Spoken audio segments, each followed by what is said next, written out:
So these are the three samples I sent in for nutrient analysis reports. I did test one of my field corn areas. That pumpkin means it's the pumpkin field. That's what I call it. I had about half field corn, half Nutri-Crave planted in that field. And then the pig yard section in Nutri-Crave was solid Nutri-Crave standing alone. And you'll see that that sample is testing a little bit higher than the Nutri-Crave mixed with the field corn, but not much. So starting out with the field corn, the main thing you want to look at is basically fat and the protein percentage, and it's testing out at basically 5.5% fat. And the 60-day and 4-year, those other categories, that's just everyday farmers and the local farmers bringing in their corn and getting it sampled for the same thing, and this is comparing it to their corn, the 60-day and 4-year average. So my field corn is actually testing a little higher than local farmers' field corn, which is kind of surprising. And the protein is at 8.4%, basically about the same as the other local farmers in the area. And you can look at all this other stuff, carbohydrates and all the others. But anyways, here is the Nutri-Crave from that same exact field, just a couple rows over, and 9.4% fat, which is basically almost double my field corn, and basically 4 times or 3 times the local farmers' field corn. So it's definitely higher in the fat as they advertised, but the protein is literally about the same, just not even 0.5% higher than my field corn. So corn's not really known for protein anyway, but it's not really any higher than normal field corn in protein, but fat is a different story. Here is the pig yard corn. This was the stuff planted all alone, no field corn nearby at all, and it is 10.2%, so it's a little bit higher even, because the cross-pollination a little bit maybe lowered the other field. All relatively similar soils, and same thing with the protein. This corn's actually slightly lower in protein, not much lower. But yeah, it's definitely higher in the fat, which would be higher in calories as well as they advertised. Literally 3 times higher than local field corn, and about twice as high as my field corn for some reason. All right, so in the backyard food plots here, do a quick little update on this Nutri-Crave versus field corn here. You can see the deer have just been pounding this. I got brassicas and mixed soybeans here. The pods are completely gone, and they're just destroying the brassicas. You can see all these tracks are literally from the last 2 nights. We already got quite a few cobs gone. Alright, so basically I had 6 rows of Nutri-Crave. This is where it starts. 1, 2, 3, 6 right here. Right in the center, because I wanted some field corn on this side and some field corn on that side. And I'd have to say the Nutri-Crave definitely it definitely ran through our planter a little bit thicker. You can see there's a few more plants in the rows versus like the field corn. This is 100-day field corn, 100-day Nutri-Crave, 100-day field corn on the other side. So this was all planted May 2nd, one of the earliest times we planted corn, so it was planted far early enough here in southern Wisconsin to mature. And so far I've seen, I mean, they're eating on both. You can see here's a couple ears that are half eaten on. This one's completely gone. And then you get over here, quite a bit more of this field corn is gone. Now it is closer to where they come from. Everything's coming from this direction. And you can see there's less tracks over here now because a lot of this is gone. They've been eating on this stuff for the last, and then closer to the woods here, it didn't grow as good, didn't yield as high. And one thing I'm kind of disappointed about the Nutri-Crave is it is quite susceptible to stalk snapping. I don't know if I put on quite a bit of fertilizer down here, P and K, and it just, all the different areas I planted the Nutri-Crave this year, not just the backyard here at the family farm, and then on another property, and all the different spots at the family farm that I had the Nutri-Crave, it's stalk snapped quite a bit.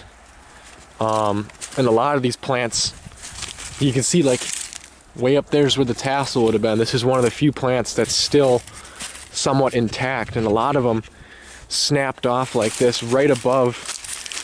Like this is what this plant should have looked like. It should be upstanding like this. A lot of these plants snapped off right above the ear. And then another percentage of them almost tipped over completely. You can see it's hard to even walk down these rows, pretty messy. But the majority of the corn is up above the snow for the deer. So that's the main thing. I mean, you can see the deer in here pretty heavy. And it's almost like a silage corn. It's quite leafy. I noticed as it was growing, it could be just because it was planted thicker too, but it seemed like it had, it really held onto its leaves good. Like you go over to the field corn here, it's just a stalk. There's less leaves, and you can basically look right down all these rows. This stuff's not stalk snapping at all. And there's about the similar amount of tracks over here too. So right now, I'm basically seeing about a 50-50. I mean, they're using both. They could be using this more because it's just easier to walk down these rows. You get over in the Nutri-Crave here. There's actually, I would say, less deer tracks, but I did notice, I caught like a couple raccoons. I got a trap set up over there. And the raccoons definitely preferred the Nutri-Crave, and I think it's partially because this stuff was just stalk snapping, and the raccoons didn't have to climb up these ones and tip over. They could just eat it on the ground. And like I said, about almost a third of this stuff stalk snapped. And you can see there's ones, every time I come down here, there's more and more that are tipping over. And the raccoons were definitely preferring the Nutri-Crave. I don't know if it's because of the higher nutrient content, higher fat content, or whatever. I think it was just the ease of access. They could just stay on the ground. They didn't have to climb up a stalk and tip over some of this field corn.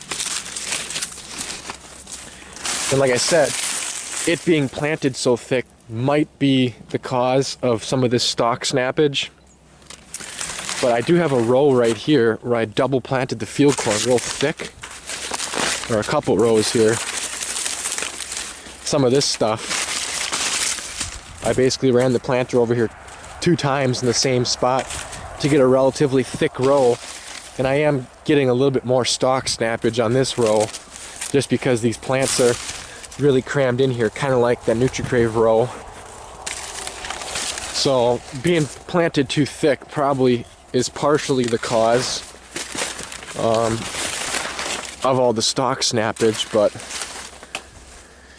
this, I'd have to say the Nutri-Crave did probably yield higher on average on all the different areas I tested and planted.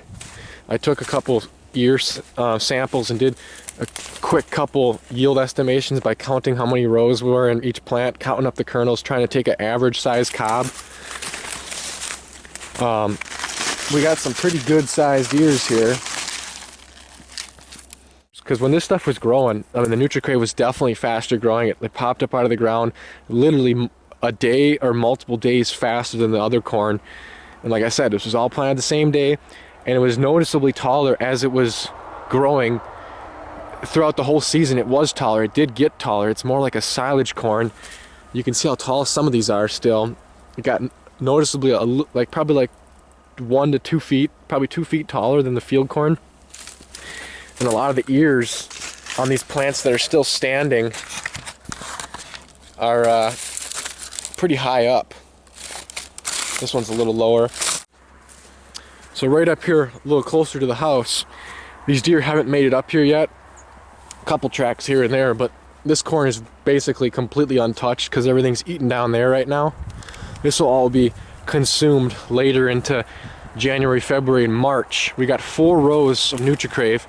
For some reason, this stuff is standing better. You can look down these rows, and you can see it's noticeably a little taller. I don't know if the camera's picking that up, but that's the last Nutri-Crave row. And then here's the first row of field corn. It's noticeably a little taller, and for some reason, these rows are standing better. Looks like one deer walked down here, but this stuff is basically untouched as of right now. Nutri-Crave ear.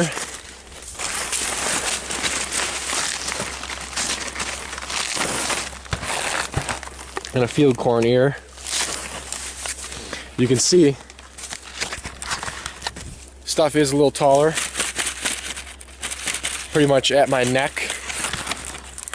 And then these ears are about at between my waist and my chest, right at my belly height. So the Nutri-Crave is definitely a taller growing corn. You can see it right in here. There's actually a couple tassels still up. For some reason, this stuff, maybe it was a little bit higher in fertility here, and this corn didn't stalk snap because it's planted just as thick. I mean, this stuff is like 1, 2, 3. There's 4 plants right there in basically 2 feet. And then I got another little patch of corn for him. This is 100-day. There's 4 rows of 100-day field corn, and then I got 4 rows of the 108-day Nutri-Crave from last year leftover seed, and then I got 4 rows of the 100-day Nutri-Crave from this year. You can see some of this is getting stalk snapped, and the deer have been in here a little bit as well.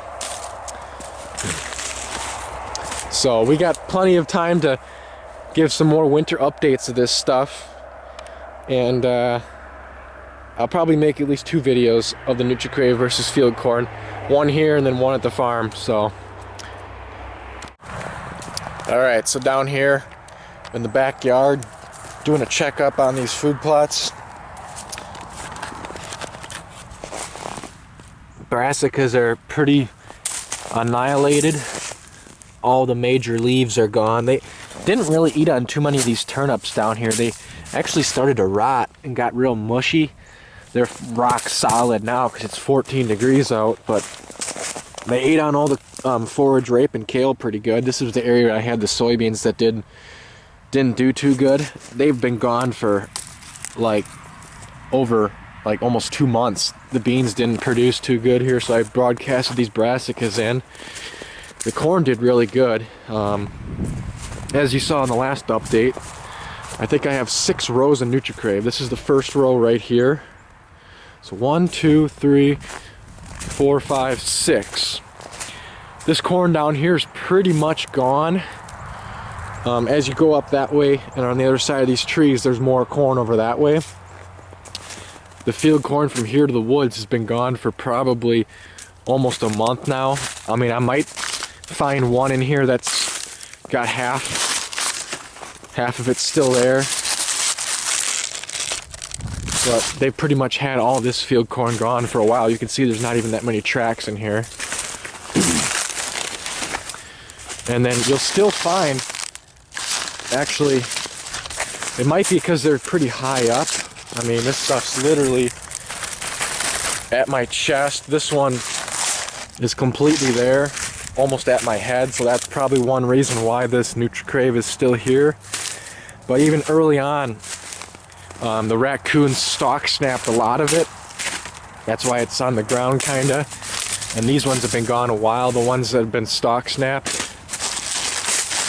Here's one that the deer it's probably as high as they could reach. This one's gone. But there definitely is more in here that's still here. I'd say the Nutri-Crave is probably 60%, 75% gone. I mean, here's one that's really low. The deer haven't even touched it yet. Here's one they're working on. And all these right here with the brown silk haven't even been touched yet. The stuff produced really good. There's actually quite a bit in here, at least right here. And then you get to the middle here, and a lot of the raccoons got a lot of this. You can see it's all trampled down somewhat. And then here's where the field corn starts again. Now there's some over here too, but as I go down these rows, almost every stalk, every cob is pretty much completely gone. Gone, gone, gone, gone. So, like I said last year, I'm not super impressed with the attractability, the attractiveness of this Nutri-Crave. If that's all you would plant, that's all they would eat, and they would get double the amount of fat, double the amount of calories. But corn being corn, it's very similar in protein levels. So it definitely does test out higher, but it's definitely not any more attractive. I'd compare it more to a silage corn because it definitely gets taller. It holds onto its leaves a lot harder, like this field corn. It's just, I mean, it's just a bare stalk now. The Nutri-Crave really holds onto its leaves, and a lot of it stalk snapped. And the raccoons definitely, I'd say the raccoons preferred it, but they might have preferred it because it was already on the ground. The raccoons didn't knock down all this. It naturally stalk snaps and root lodges easier than your field corn. So it's already naturally kind of breaking apart in half on the ground, or a third of it on the ground. And that's kind of might be one of the reasons why the raccoons, they just cleaned up those ones that were close to the ground, and same with the deer. But it doesn't seem like, all the areas I have it planted side by side, it doesn't seem any more attractive. If anything, it seems slightly less attractive. And if you were to come in here and mow it all up, they wouldn't be able to tell the difference. Corn on the ground is corn on the ground. The deer are always going to prefer corn on the ground versus standing.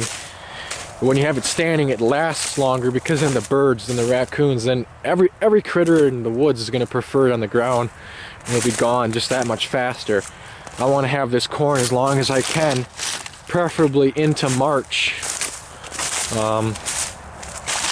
But there is quite a bit of it gone in here.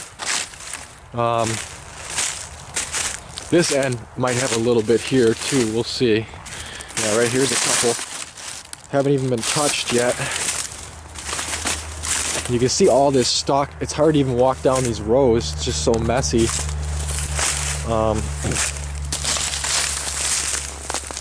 Right here's one. Big, nice, full ear. I mean, this is right at the deer's face right here. Not even touched, but a lot of it is gone. Just interesting. Here's my brassicas on this side. Pretty eaten up. Then you get right back into the field corn here, and they got a lot of this cleaned up too. I'd say in this whole bottom section of corn, I probably only have about 20% to a third at the most still here. They got, yeah, I'd say 20%. They got a lot of this field corn cleaned up. I'm hardly seeing any in right here that are still here.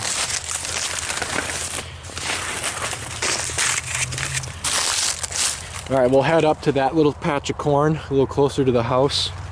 There's definitely more still in there, and I got 4 rows of Nutri-Crave over there as well. Alright, I got field corn all on this side, closer to the cedars here. You see pretty heavy tracks going up and down.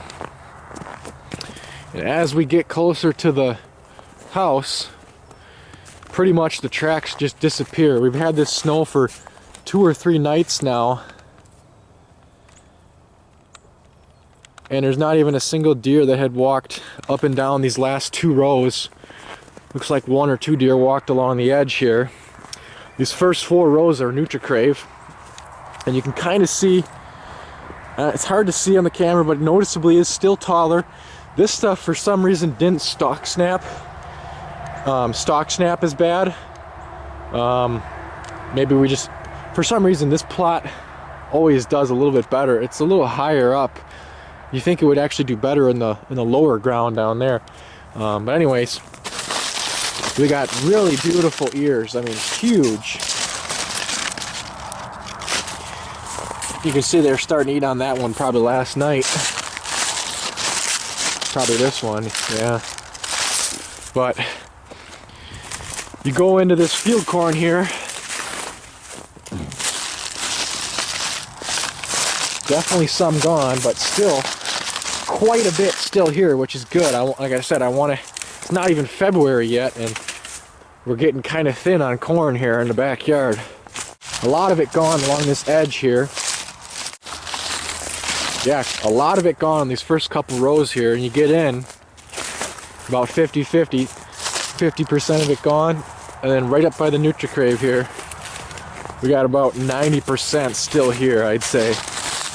And if it was twice as attractive, it definitely has twice the amount of fat, because we tested it, but if it was twice as attractive, I mean, they'd walk another 10 yards to get to it. Especially them being here at 2 o'clock in the morning, they're not going to be scared. I mean, they're here all night long, so you think they would go 10 more feet over and eat on this stuff if it was that much better. And it really, I mean, look at it, full ear, full ear, full. Every single one of these, not even touched yet. Just beautiful big ears though. This is some of the best corn I grew anywhere all year. I mean, this stuff is standing strong.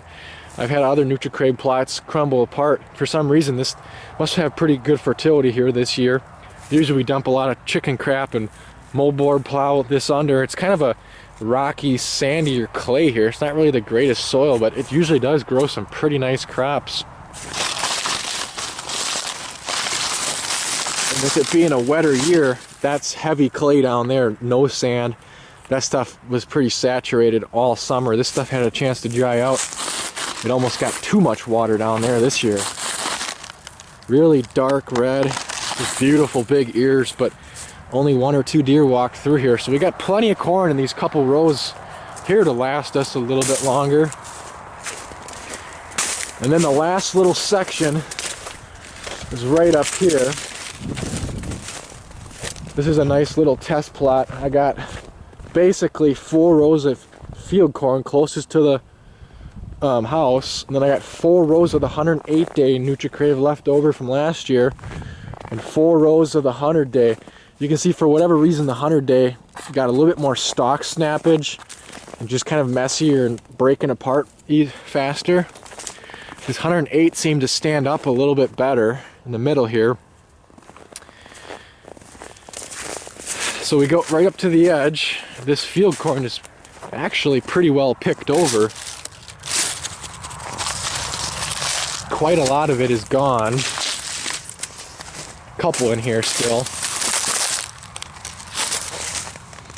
Gone. And then we get into the Nutri-Crave here. 108-day stuff right here. That one's half eaten on, but same scenario over here. Quite a lot of this hasn't even been touched. Like I said, anything with the brown silk hasn't even been touched yet. This one's gone. This one's still standing upright.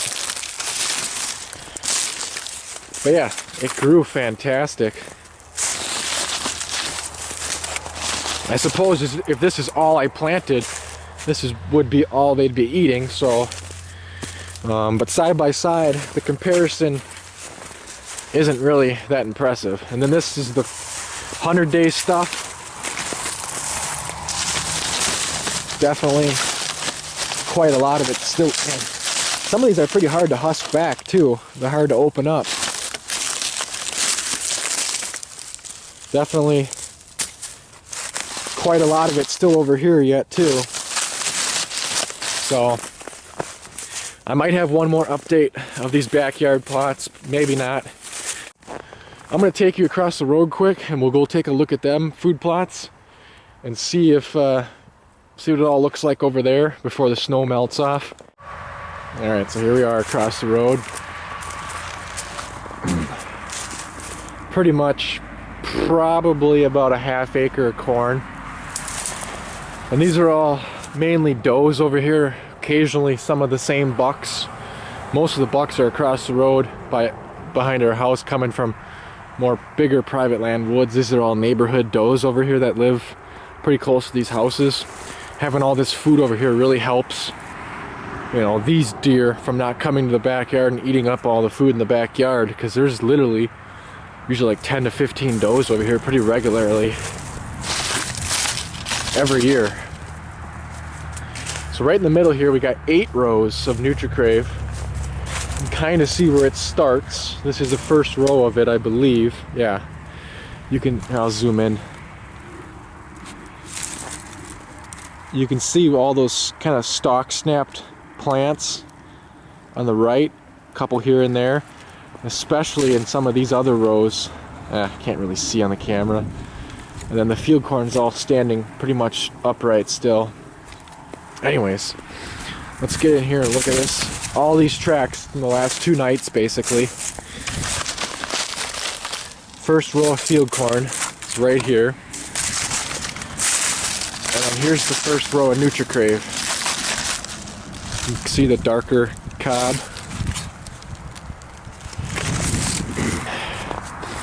So let's just run through the Nutri-Crave quick.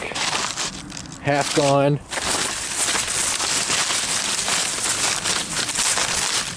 That's like 4 or 5 of them right there. 6, 7.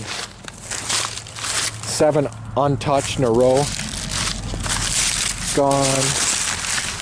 Gone pretty much. This one's still here. This one's still here, so quite a bit is still here. And then you get over into the field corn. Gone. Gone. Gone. Gone, gone.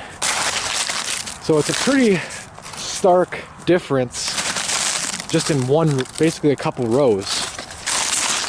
From there over into here. There's a couple more gone right here, but they're probably starting to get in here more now because the field corn's gone. Or most of it's gone. Huh. Quite a few cobs laying on the ground here. You can see how trashy this is. All this stuff is falling apart. It's hard to even walk down some of these rows. But it did grow pretty good over here too.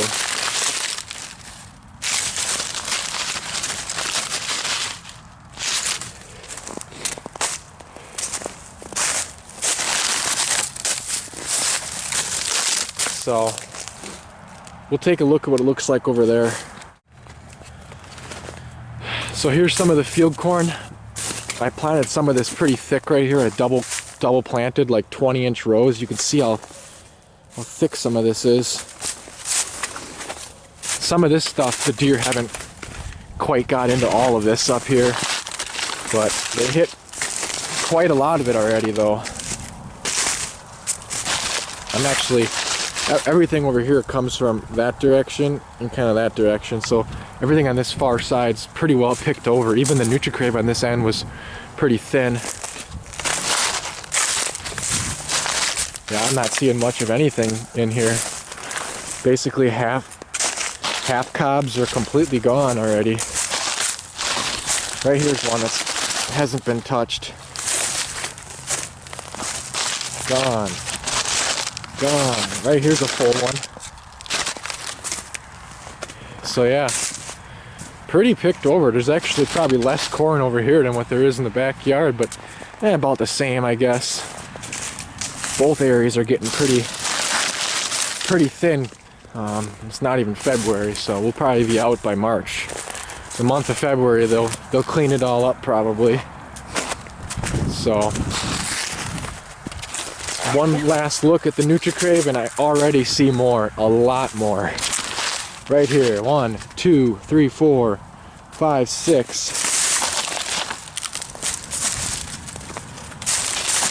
7, 8, 9, 10, 11, all these not even opened up yet, completely untouched. But every once in a while you'll see some of them in here that are gone. Like they ripped them off and they're laying on the ground or eating on a little bit, but definitely not a preferred corn, I would say. And this is just generic ag corn, nothing special about it. But I cannot deny with the nutrient analysis, it's double double the amount of fat, double the amount of calories. So it is legit. It's just not as an attractive corn as what you would think. I'll probably have a couple more food plot updates at the farm. This will probably be the only food plot update of the backyard plots. So yeah, thanks for watching. Hopefully I can find a shed. I haven't found a shed in the backyard. I didn't find anything last year. Plant all this food, I get tons of pictures, and I can't even hunt these deer. Nice to find 1 or 2 sheds, but it's pretty rare that they actually drop in the food plot, because these deer only come over here for half hour, 45 minutes, maybe 2 hours, and then they're gone. The rest 20 something hours of the day they're somewhere else. So pretty rare that you can get them over here all night to bed down. So yeah, thanks for watching.